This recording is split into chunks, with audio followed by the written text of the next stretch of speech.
Kärsitkö säkin kehon eri jumi- ja kiputiloista? Niin mäkin, ja siksi mä kävin testaamassa LPGtä Hyvinkäällä. Mä oon kärsinyt kehon jumi- ja kiputiloista lähes mun koko aikuisiän.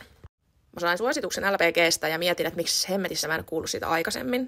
Mä oon meinaan kokeillut fyssarit, kiropraktikot, osteopaatit, hierojat, kraniosakraaliterapiat ja kaikki mahdolliset, mitä vaan oon ikinä keksinyt. Ja aina mä vaan palaan takaisin sinne jumitilaan. LPGssä se juttu on kehon kudoksia muokkaavat motorisoidut rullat ja alipaine. Aluksi mua jännitti ihan super paljon, että miltähän se tuntuu, koska mulla oli paikat tosiaan aika jumissa. Alun jännityksen jälkeen mä sitten onneksi rentouduin siinä ja toi laite pitää myöskin sellaista kivaa hurinaa, mikä sitten myös auttaa siinä rentoutumisessa. Ja ihana maiju myös antaa sun oikeasti rentoutua. Ekan hoitokerran jälkeen olo oli siis tosi rentoutunut ja keho tuntui erittäin hyvältä.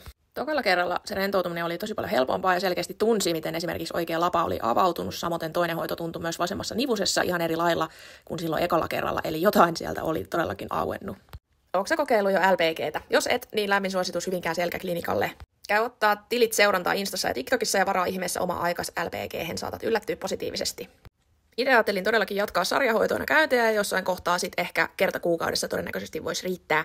Tee itsellesi palvelus ja huolla sun kehoa, sä huollat nimittäin samalla sun mieltä. Hei, jos sä tykkäsit tästä videosta, niin paina sydäntä ja jaa ilman muuta kaverille, joka voisi hyötyä tästä LPGstä.